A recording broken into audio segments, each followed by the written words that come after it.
Apa yang kalian lakukan jika ingin menjadi kaya? Pasti sebagian di antara kalian menjawab akan berjualan barang A, B, C, atau apapun itu. Hal itu tidaklah salah, karena di era sekarang ini, untuk menjadi kaya salah satunya dengan cara bisnis atau berjualan. Tapi sebelum kalian menentukan barang yang akan dijual, apakah kalian akan meriset barang apa yang paling laku di pasar? Jika jawabannya ya, maka selamat, Anda sudah menjadi korban kapitalisme.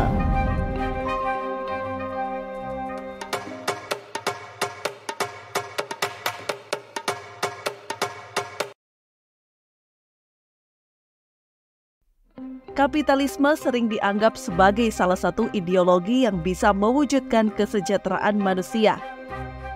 Dalam praktiknya, ideologi kapitalisme menuntut pelakunya menguasai modal dan model bisnis yang dituju dengan harapan mendapatkan keuntungan.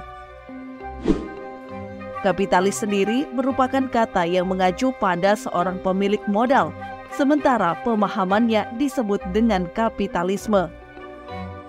Di banyak negara, sistem kapitalisme umum digunakan, namun tidak benar-benar sepenuhnya menjadi ideologi.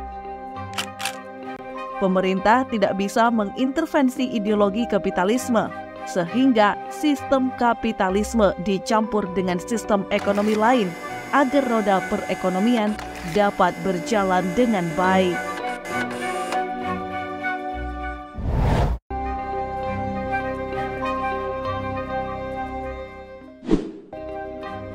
Kapitalisme adalah sistem ekonomi yang memberi kebebasan pada individu atau pelaku bisnis swasta pemilik modal untuk mengendalikan aset sesuai kepentingan dan tujuan yang ingin dicapai. Pemilik modal berhak menentukan harga suatu produk di pasaran. Sederhananya, sistem kapitalisme memberikan kebebasan bagi pelakunya untuk mengatur ekonomi sesuai yang diinginkan dan dibutuhkan. Dalam sistem kapitalisme, setiap individu diberi kesempatan untuk berkembang sejauh mungkin. Sementara pada sistem ekonomi lain seperti ekonomi komando, membatasi ruang gerak masyarakat dalam mengembangkan kegiatan ekonomi. Atau pada ideologi sosialisme, yang memberikan keleluasaan campur tangan negara atau pemerintah dalam mengatur upah, harga barang, jasa, aset-aset, dan sebagainya. Sementara pada sistem kapitalisme, negara tidak bisa melakukan banyak intervensi. Contoh sederhananya, intervensi pemerintah dalam sistem kapitalisme adalah penetapan besaran minimum upah. Upah minimum Provinsi Jawa Barat tahun 2024 ditetapkan sebesar Rp2.057.495.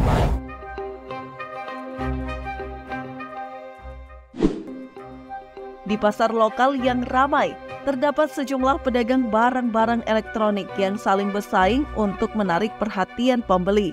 Masing-masing pedagang memiliki stand sendiri dengan produk-produk seperti handphone, laptop, tablet, dan lain sebagainya. Jika kalian membutuhkan handphone, kalian akan mendatangi pasar tersebut untuk mencari handphone sesuai spesifikasi dan tentunya sesuai harga yang kalian inginkan. Dengan begitu, banyaknya stand yang ada, kalian bisa membandingkan antara stand A, B, dan C. Sebagai penjual akan bersaing untuk menarik pelanggan dengan menawarkan kualitas terbaik, harga yang bersaing, dan mungkin potongan harga khusus. Dan kalian sebagai pembeli memiliki kebebasan untuk memilih penjual dan produk yang sesuai dengan keinginan kalian. Pasar ini mencerminkan prinsip-prinsip kapitalisme yang normal terjadi.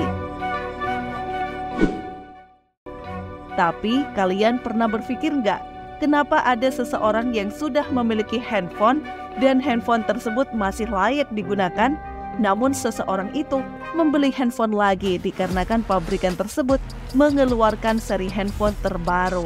Hal inilah yang sering disebut dengan belanja impulsif. Belanja impulsif adalah tindakan pembelian yang dilakukan tanpa perencanaan sebelumnya atau pertimbangan yang matang. Keputusan belanja ini seringkali dipicu oleh impuls atau dorongan emosional tanpa adanya niat awal untuk membeli produk tersebut. Ya, kalau dilihat dari transaksi jual beli semua itu sah-sah saja. Tapi yang terjadi, kita akan terus-menerus menjadi sumber uang para kapitalis. Kalau dilihat dari alur prosesnya, sistem kapitalisme ini mempunyai kelebihan dan kekurangan masing-masing.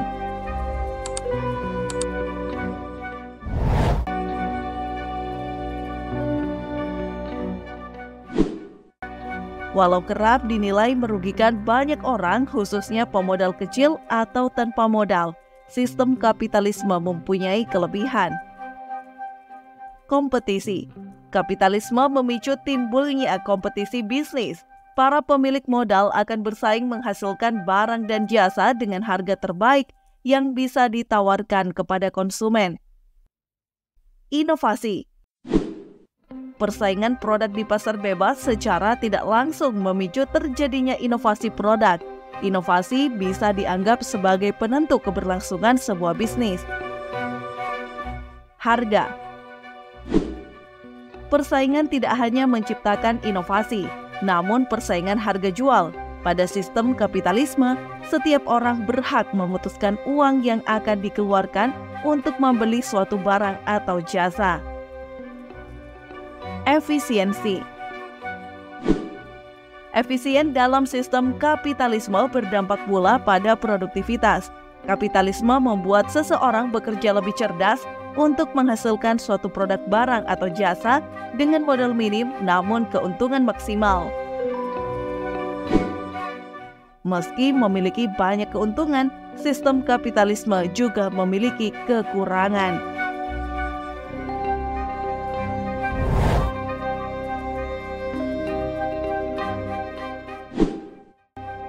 Melansir dari Economics Health, sistem kapitalisme mempunyai banyak kekurangan. Akses modal terbatas. Salah satu kerugian dari sistem kapitalisme adalah akses modal yang hanya dimiliki kalangan tertentu. Hal tersebut rentan menyebabkan persaingan tidak sempurna dalam pasar bebas, bahkan bisa mengarah pada monopoli. Upah rendah. Sistem kapitalisme hanya terfokus pada keuntungan semata, sehingga masalah upah dan kesejahteraan pekerja seringkali terabaikan. Ketidaksetaraan. Seringkali pelaku kapitalisme dianggap gagal menciptakan kesetaraan. Karena semua bersifat pribadi, para pelaku kapitalisme bisa mewariskan bisnisnya kepada generasi selanjutnya. Eksploitasi alam. Keuntungan besar memicu pelaku kapitalisme mengeksploitasi hasil alam. Kesimpulan dari pembahasan kali ini yaitu, kapitalisme adalah sistem ekonomi di mana produksi dan distribusi diatur oleh mekanisme pasar dan kepemilikan swasta. Dalam konteks ini, harga barang dan jasa ditentukan oleh permintaan dan penawaran, sedangkan individu atau perusahaan bersaing untuk mencapai keuntungan. Kapitalisme menekankan kebebasan individu dalam menjalankan bisnisnya dengan sedikit campur tangan pemerintah, serta membentuk fondasi bagi pasar bebas yang dinamis. Meskipun memiliki kelebihan seperti inovasi dan efisiensi ekonomi, kapitalisme juga menimbulkan kritik terkait dengan ketidaksetaraan sosial dan dampak lingkungan. Dalam hal ini, pelaku utama disebut kapitalis, sedangkan sistemnya disebut kapitalisme. Terus, siapa yang membuat sistem kapitalisme? Apakah para elit global? Lalu siapa para elit global itu?